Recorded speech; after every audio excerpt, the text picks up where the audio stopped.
who've been discriminated against on the basis of race or sex to sue employers for equal pay. So it's basically equal pay for equal work law. It was necessary to remedy a Supreme Court decision that I believe happened in 2007, quite a notorious Supreme Court decision of 2007. These early actions were indeed symbolic, setting a new tone, as was his rescinding by executive order Bush-era policies regarding torture, or what the Bush administration liked to call enhanced interrogation. But they were not only symbolic, right? They also had concrete ameliorative effects in the world. So I don't want to be dismissive of some of these important, I think, policy changes that the Obama administration has in fact put into place.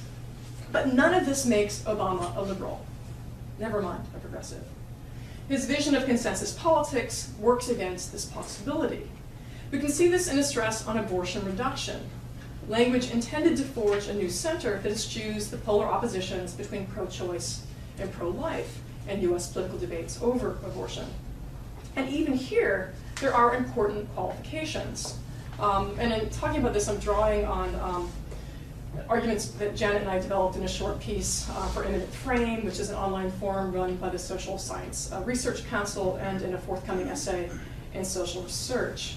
The new political center on abortion, which Obama is supposedly part of creating or crafting, has seemed to come at the cost of Obama's actually backing away from his previous support in the Senate and on the campaign trail for more robust reproductive freedom for women. So this is epitomized in his backing away from previous support for something called the Freedom of Choice Act, which often gets abbreviated as FOCA. Right? FOCA would, as a matter of federal law, block federal, state, and local governments from enacting laws establishing guidelines that hinder a woman's right to choose abortion. In effect, this Freedom of Choice Act would reinstate the provisions of Roe v. Wade, the landmark 1973 Supreme Court decision legalizing abortion in the US, and whose holdings have basically been chipped away through a patchwork of state and federal restrictions subsequent to 1973. So FOCA would basically make Roe binding on the federal government and binding also on the states as a matter of congressional legislation, potentially, and I want to stress potentially, taking the issue out of the courts, which is a good thing given the current makeup of the Supreme Court, right, which is really tilted to the right. So basically, FOCA would sort of take Roe, instate it, really reinstate it, and it would then sort of, some of the restrictions that have been passed by state laws include, for example, a mandatory waiting period, depending on the state you're in, a mandatory waiting period between a woman's going to seek an abortion and her being able to get it so she could reconsider. In some states, she is to be forced to hear a lecture and see images of sort of what the fetus looks like at various stages of development. Just really trying to sort of press upon her a particular story about what it is that she's doing, as if a woman just sort of blithely decides, hey, today I think I'll get an abortion, and hasn't given it great moral thought, right? It is incredibly paternalistic, but I think that's actually the point of many of these restrictions, to be paternalistic. Right, now, candidate Obama, so when he was campaigning for president, Obama told Planned Parenthood in 2007 that the Freedom of Choice Act was the first bill he would sign into law were he elected. As president, he's backed off support for this legislation. At a press conference in April of 2009 to mark his first 100 days in office, he was explicitly asked about his support for the Freedom of Choice Act. And he said, quote, it was not his highest legislative priority. Now, it is true, he seems to have a lot on his plate, 2 wars, a little bit of an economic mess. But one, I think it's also worth thinking about the portrayal of women's reproductive choices as trivial, and sort of what does it mean to sort of separate sex out as if it is trivial, especially given the ways in which sex keeps being recentered whenever, at sort of some curious moments as well. Sex is at once trivial and central to US policy debates about some surprising things. But here was a moment when he says, it's actually, this moment has to be marginal, has to be peripheral. There's so many other things on the table, right? Now, although at the same moment that he said it's not his highest legislative priority, and he wasn't going to call upon Congress to act. If Congress wishes to act, great, but I'm not going to push them to do so. He did reassert his support for women's right to choose.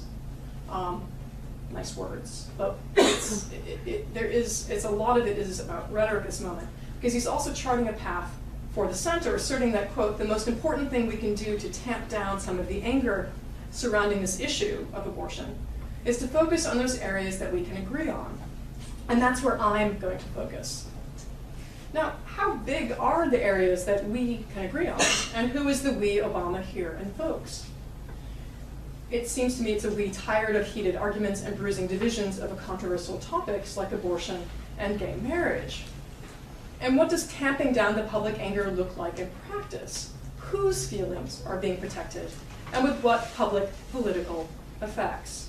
Right? Now, avoiding the harder conversations may preserve people's good feelings. That's a lovely fantasy, though, I think. And it certainly has not made the issue of abortion go away. But I do wonder at this idea of sort of somehow if we just sort of tamp down anger or tamp down a certain set of feelings, we can produce another set of feelings. I'm curious about that as a strategy, which isn't to say, by the way, that I'm fully in favor of some of the ways in which anger is being demonstrated in U.S. political discourse. If any of you watches Fox television news, you can get news. You get a wonderful performance of what some versions of politicized anger look like. So in some ways, what we have in the United States is not political argument. We have political feelings, which is a separate problem.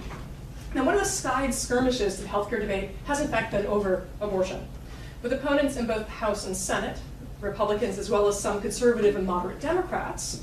And really, you have to wonder what moderate means, let alone Democrat, in such a moment. But abortion opponents in the Senate are seeking a provision that would prevent individuals receiving federal subsidies to help them buy private insurance from spending those subsidies on plans that covered abortions.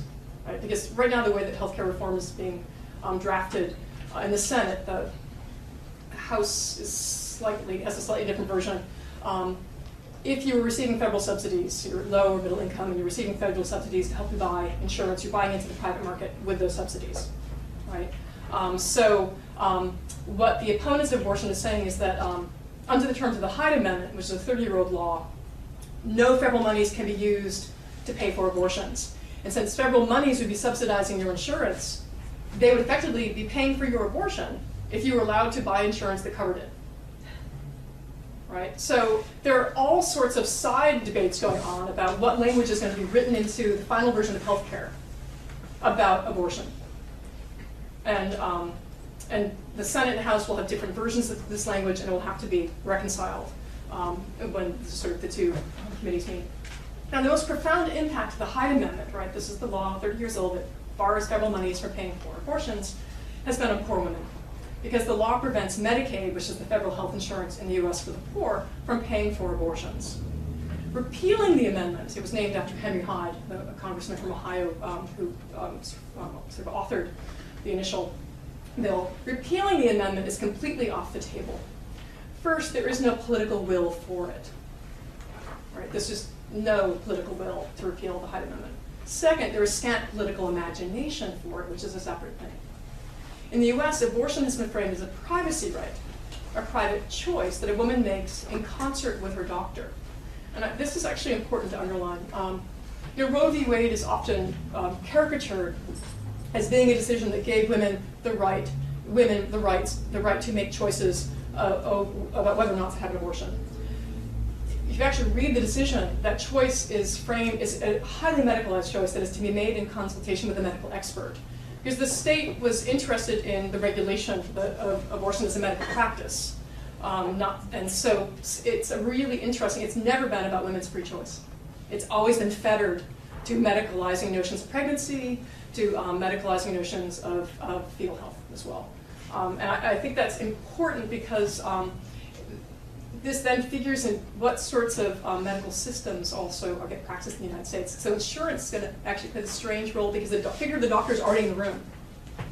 And since medical provision comes through mostly private insurance in the States, there's a kind of strange economic rationale that comes into it that really does the privatized version of choice that goes on here is a marketized version too.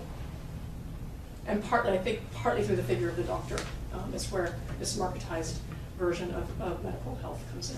I hope that makes sense. It's not trivial that the doctor is part of Roe v. Wade decision, though so often the doctors definitely imagine it's he.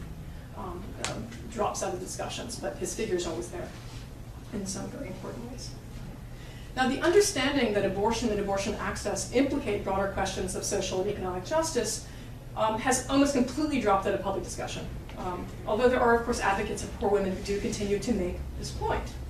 Finally, there's no traction for repealing the Hyde Amendment because Obama has pledged that healthcare reform will not provide federal monies for elective abortions. That's his language. Will not provide federal monies for elective abortions. That is, for abortions in which a pregnant woman's health or life is not deemed to be at risk. And again, this is why I was sort of underlining both the appearance of the doctor in the Roe v. Wade decision and the marketized version of healthcare in the United States, because it is the ways in which it's done through private health insurance and is not sort of state subsidized. The language of elective and elective abortions isn't simply, it brings in the question of choice. There's a suggestion of a kind of trivial choice, but it's also a way to sort of link it to elective surgeries that insurance companies don't have to cover.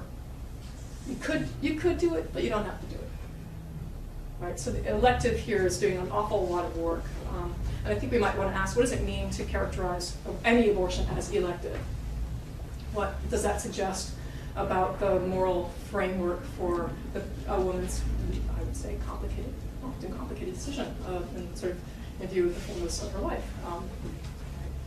Now, if congressional opponents of abortion get their way and import a hardline interpretation of what the Hyde Amendment requires into healthcare reform, this would not just affect the lower and middle income women and their families receiving these subsidies. It could discourage private insurers from offering abortion coverage for anyone, so that they are better positioned to compete for the millions of new customers expected in the wake of healthcare reform. Because it might be impractical to try to separate out their policies into policies for people getting public subsidies and policies not. The insurance marketplace as a whole would thus become even less hospitable to women's reproductive choices than it already is. It's not as if all private healthcare plans cover abortion in the first place. There's a lot of variation in what gets covered. For their part, abortion rights supporters in Congress are countering with fine print. As the New York Times explains, they would require private insurers to segregate their public subsidies into separate accounts from individual premiums and co-payments. Insurers could use money only from private sources to pay for abortions. Got it? I mean, anyone who's experienced the bureaucratic efficiencies of corporatized healthcare in the US will wonder at the magical thinking of such a remedy. When it comes to sexual freedom, the center does not seem to hold much promise at all, neither for a broad array of reproductive rights nor for LGBT rights. And I want to turn now to talk a little bit about what's going on in the landscape of LGBT rights right now in the US. There was a march in Washington for LGBT rights 2 weeks ago Sunday, and this was called the National Equality March. And what I would describe as a very limited imagination of mainstream LGBT politics in the US is encapsulated in this stress on equality. National Equality March, the word freedom conspicuously absent. And as Janet and I argue in Love the Sin, equal rights are important, right? We are not dismissive of equal rights. Of course, gay men and lesbians should be allowed to serve openly in the US military. Of course, same-sex couples should be allowed to marry on the same terms as cross-sex couples. I mean, if marriage is the only game in town, for which a host of state benefits and privileges and responsibilities get handed out, then so too should same-sex couples have access to that franchise. But equality on these terms is not the same thing as freedom and social justice. Equal to whom? Equal to what? We'll come back to this. Now, the evening before the National Equality March, so two weeks ago tomorrow, President Obama addressed the annual dinner of the Human Rights Campaign, which is one of the two major national organizations for LGBT rights in the United States. The other is the National Gay and Lesbian Task Force. To give you a sense of the politics of this organization, its nickname is the Human Rights Champagne. And that's not meant as a compliment. They're known for doing really big and expensive fundraisers, which put the gay in black tie gala. Every talk should have one bad pun, so that was it. I'll try to make the next pun better. This is not the first time Obama had addressed a gathering of gay leaders as president. On June 30th, he hosted a reception at the White House for about 250 invited gay and lesbian leaders. That event took place a day after New York City's annual Gay Pride March and the 40th anniversary of the Stonewall Rebellion, which is commonly set down as the origins of the modern US gay and lesbian rights movement, although like all origin tales, that kind of leaves a lot out